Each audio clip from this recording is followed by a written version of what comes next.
Welcome to I dream media. So steam inhalation, చాలామంది దగ్గు జలుబు జ్వరాలు ఇలా ఉన్నప్పుడు ఊపిరి సరిగా ఆడడం కోసం స్టీమ్ తీసుకుంటూ ఉంటారు, ఆవిరి పడుతూ ఉంటారు. సో ఈ ఆవిరిలో రకరకాల పౌడర్స్ అని కలిపి తీసుకుంటూ ఉంటారు. సో ఇది మంచిదేనా? స్టీమ్ ఎలా తీసుకోవాలి అసలు వివరాలు తెలుసుకుందాం. ఈరోజు మనతో పాటు ఉన్నారు ప్రముఖ ఆయుర్వేద వైద్య నిపుణులు డాక్టర్ లక్ష్మి అన్నదాత గారు. మ్యామ్ నమస్తే అండి. నమస్తే. సో మనకి కొంచెం దగ్గు జలుబు చేసి ఊపిరి అన్నట్లుంటే కనుక డాక్టర్ ఎన్ని మందులు ఇచ్చినా కానీ మనం స్టీమ్ ఇన్హలేషన్ అయితే ఖచ్చితంగా చేస్తూ ఉంటాము. ఇంకా మాకు తెలిసిన పద్ధతులు అయితే యూకలిప్టస్ ఆయిల్ అని లేదా రకరకాల ఆయిల్స్ దాంట్లో కలిపి తీసుకుంటే తొందరగా తగ్గిపోతుందని, ఇక పసుపు కూడా వేసి ఆవిరి పడుతూ ఉంటాం. సో అసలు స్టీమ్ అనేది ఎలా తీసుకోవాలి? చాలా చక్కగా ఇదేంటంటే మనకి ప్రాచీన కాలం నుంచి కూడా ట్రెడిషనల్గా వచ్చేటువంటిది ఈ స్టీమ్ ఇన్హలేషన్, ఆవిరి పట్టించుకోవటం అంటాం. అయితే కోవిడ్ వచ్చిన తర్వాత చాలా ఎక్కువగా అందరికీ తెలిసిపోయిన విషయమే స్టీమ్ ఇన్హలేషన్ ఎలా చేయాలి, ఎందుకు చేయాలి.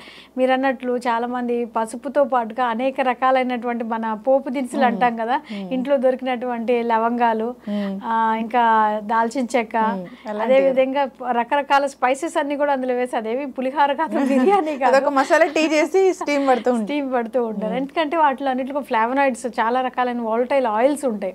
అవి మనం సహజంగా స్పైసెస్ వాసన చూడంగానే కాస్త తుమ్ములు దగ్గు వచ్చినట్టు ఘాటుగా అనిపిస్తుంది కదా. సో అందువలన ఇవన్నీ కూడా అవాయిడ్ చేయాలి ఫస్ట్ ఆఫ్ ఆల్. తర్వాత అసలు మనం ఏం చేయాలో తెలుసుకుందాం.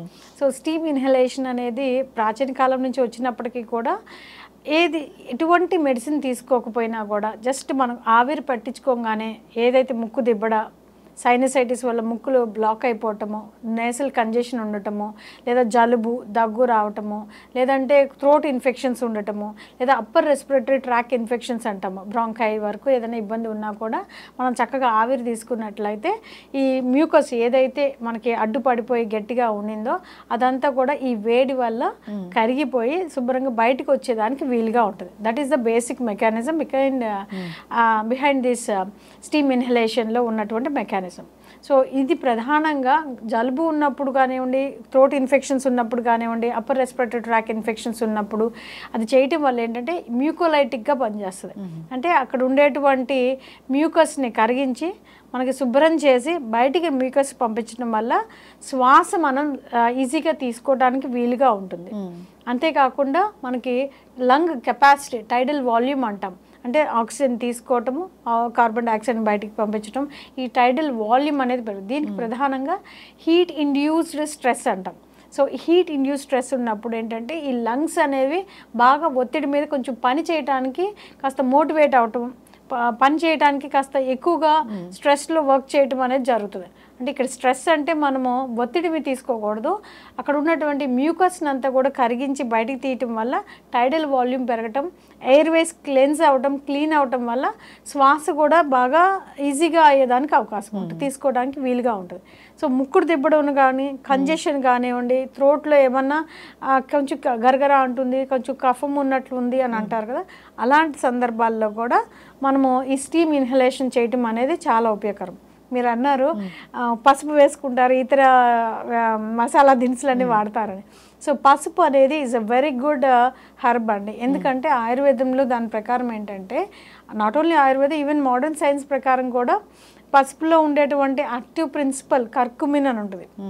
ఈ కర్కుమిన్ అనేది anti bacterial, anti viral, anti fungal, ఇట్లాంటి అనేక రకాలైనటువంటి ప్రాపర్టీస్ ఉండటం కారణం చేత మనకి ఈ కామన్ కోల్డ్ కానివ్వండి, దగ్గు తుమ్ము, ఈ ఫ్లూ లక్షణాలు, జ్వరం రావటం, ఇట్లాంటివన్నీ కూడా ఎక్కువగా సాధారణంగా ఈ వైరల్ ఫ్లూ లక్షణాలు కానివ్వండి, లేదంటే ఏదైనా థ్రోట్ ఇన్ఫెక్షన్ వచ్చినప్పుడు స్టెప్టోకోకాయ్ కానీ ఇట్లాంటివి ఏమన్నా బ్యాక్టీరియల్ ఇన్ఫెక్షన్స్ వల్ల వస్తాయి. సో ఈ పసుపు ఏం చేస్తుంది అంటే ఈ అక్కడ థ్రోట్లో ఉండేటువంటి బ్యాక్టీరియా, వైరస్ని వాటి యొక్క సంఖ్య తగ్గించడం కానీ, వాటి యొక్క ఇన్ఫ్లుయెన్స్ మన బాడీ మీద తగ్గించడం కానీ చేసేదానికి ఉపయోగకరంగా ఉంటుంది. కాబట్టి పసుపు అనేది డెఫినెట్గా, అది కూడా ఎక్కువ మోతాదులో అవసరం లేదు. ఒకవేళ మీరు 1 లీటర్ నీళ్లు కనుక తీసుకున్నట్లయితే దానికి 1/2 చెంచాడు నుంచి 1/2 చెంచాడు అంతవరకే సరిపోతుంది అనమాట. అది బాయిల్ చేసి ఆవిరిని స్టీమ్ తీసుకుంటే మంచిది. అది కాదు, మీకు కొన్ని వాలటైల్ ఆయిల్స్ చెప్పారు, ఈక్లిప్టస్ లాంటి ఆయిల్స్ అని, దాంతోపాటు కొన్ని బామ్స్ ఉంటాయి, అది కూడా తీసుకోవచ్చు. అవేంటంటే ఈజీగా వాలటైల్ అవుతాయి కాబట్టి, అంటే మన ముక్కు రంధ్రాల దగ్గర నుంచి గొంతు వరకు కూడా ఆవిరి తీసుకునేటప్పుడు చాలా సులువుగా అది క్లెన్స్ చేయడానికి ఉపయోగపడతాయి. దాంతోపాటుగా ఒరిగానో ఆయిల్ దొరుకుతుంది, ఈక్లిప్టస్ ఆయిల్, ఇట్లాంటివన్నీ కూడా మీరు నీళ్ళు 1 లీటర్ నీళ్ళు తీసుకుంటే దానికి 1 నుంచి 4 చుక్కల నీళ్ళ వరకు ఆయిల్స్ వరకు వేసుకొని ఆవిరి పట్టించుకున్నట్లయితే సరిపోతుంది. ఆవిరి తీసుకునే విధానం కూడా చాలా జాగ్రత్త పాటించాలి. ఎందుకంటే బాగా వేడి ఉంటుంది కాబట్టి సుమారు 5 సంవత్సరాల వయసు లేదా 10 సంవత్సరాల వయసు ఉన్న పిల్లలు పేరెంటల్ గైడెన్స్తో మస్ట్గా తీసుకోవాలి. ఎందుకంటే వాళ్ళ స్కిన్ అనేది చాలా సెన్సిటివ్, చాలా డెలికేట్గా ఉంటుంది. ఆవిరి ఎక్కువ తగిలినా కూడా, వేడి ఎక్కువ తగిలినా కూడా వాళ్ళ స్కిన్ అనేది కమిలిపోయే అవకాశం ఉంటుంది. అందుకని అట్లీస్ట్ ఒక 1 feet డిస్టెన్స్ పెట్టుకొని, లేదా చిన్నపిల్లలు అయితే మనకి ఇప్పుడు ఎలక్ట్రికల్ స్టీమ్ ఇన్హేలర్స్ వచ్చినాయి, అలాంటి స్టీమ్ ఇన్హేలర్స్ వాడటము. మరీ పసిపిల్లలు అయినట్లయితే ఈ వేడి కాపడం పెట్టుకుంటాం కదా, ఆ మాదిరిగా స్టీమ్ తీసుకొని టవల్ కానీ హ్యాండ్కి కానీ స్టీమ్ తీసుకొని, లేదా అరిచేతులతో కూడా శుభ్రంగా పెట్టుకున్న అరిచేతులతో దానికి వాళ్ళ ముక్కు రంధ్రాల దగ్గర శ్వాస ఆడించేలా. మరీ చిన్నపిల్లలు అనుకోండి, ఇప్పుడు నెబులైజర్స్ డాక్టర్ సూపర్విజన్లో చేసుకుంటున్నారు, అట్లాంటి నెబులైజర్ సహాయంతో డీకంజెషన్స్ వాడుకోవటం మంచిది. ఎస్, ఖచ్చితంగా మ్యామ్. సో చాలామంది ఏం చేస్తారంటే ఎక్కువ హీట్ ఉన్న వాటర్ తీసుకోవడము, అంతేకాదు వాటర్ కూడా నార్మల్ వాటర్ తీసుకుంటూ ఉంటారు. మనం అసలు స్టీమ్ ఇన్హలేషన్ పద్ధతులు ఎలా ఉంటుందో తెలుసుకుందాం. దాంట్లో ఏంటంటే బాగా వేడి నీళ్ళు ఉన్నాయి అనుకోండి, కొంచెం డిస్టెన్స్ మెయింటైన్ చేయాలి. అట్లీస్ట్ ఒక 1 feet డిస్టెన్స్ మెయింటైన్ చేస్తూ ప్రోన్ సిట్టింగ్ పొజిషన్ అంటాం, ప్రోన్ అప్ పొజిషన్ అంటాం. అంటే ఇట్లా మనం పైన ఒక టవాల్ వేసుకొని కొంచెం స్ట్రైట్గా స్పైన్ పెట్టుకొని కొంచెం ముఖం వరకు ముందుకు పెట్టుకొని మనము ఇది తీసుకునే ఆవిరి కనుక తీసుకున్నట్లయితే దానికి చక్కగా మన శ్వాస అది కూడా ఎంతసేపు తీసుకోవాలి, ప్రత్యేకంగా 2 నుంచి 3 నిమిషాలు అయితే నేను చెప్తాను. అంతకన్నా ఎక్కువ బాగా బాగా కంజెషన్ ఎక్కువగా ఉంది, ఇబ్బంది పడుతున్నారు, శ్వాస తీసుకోలేకపోతున్నారు, అలాంటి సందర్భాల్లో మ్యాక్స్ టు మ్యాక్స్ 5 నిమిషాలు. అంటే ప్రాపర్గా తీసుకున్నట్లయితే 2 నిమిషాల్లోనే మీకు మంచి రిలీఫ్ వచ్చేస్తుంది. So 2 minutes is the apt అనమాట. అది కూడా రోజుకి 1 or 2.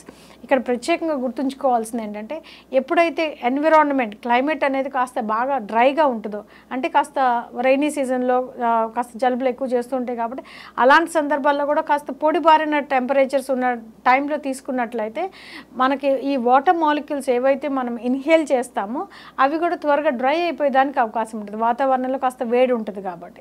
సో దానివల్ల ఎక్కువసేపు కనుక తీసుకున్నట్లయితే వచ్చేటువంటి ఇబ్బందులు ఏంటి అని చూస్తే, ఈ వాటర్ మాలిక్యూల్స్ ద్వారా అయితే మనము ఈ ఆయిల్స్ కానివ్వండి ఏవైనా మనం యాడ్ చేస్తున్నామో అవన్నీ కూడా మన లంగ్స్ వరకు చేరిపోయి లంగ్ డ్యామేజ్ అయ్యేదానికి కూడా అవకాశం ఉంటుంది. ఎందుకంటే హీట్ ఎక్కువగా తీసుకోవడం వల్ల లంగ్స్ అనేవి, లంగ్స్లో ఉండేటువంటి ఆల్వియోలై అనే ఎయిర్ సాక్స్ అవి చాలా డెలికేట్గా ఉంటాయి.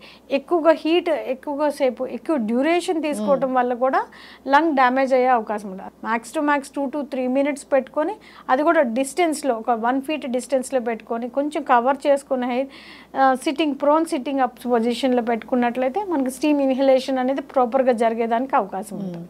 సో ఇలా స్టీమ్ తీసుకుంటే కనుక నెసల్ కన్సెషన్ తగ్గడమే కాకుండా జలుబు కూడా పూర్తి స్థాయిలో తగ్గిపోతుందా, లేదా అప్పటికప్పుడే రిలీఫ్ వస్తుందంటారు? అంటే ఇది ఒక మంచి చాలా అందరు తెలుసుకోవాల్సిన విషయము. ఈ స్టీమ్ ఇన్హలేషన్ అంటే మనం ఎటువంటి హెర్బ్స్ వేసి స్టీమ్ ఇన్హలేషన్ చేసినప్పటికి కూడా అది ఒకటి టెంపరీ రిలీఫే, డిసీజ్కి క్యూర్ అయితే మాత్రం కాదు.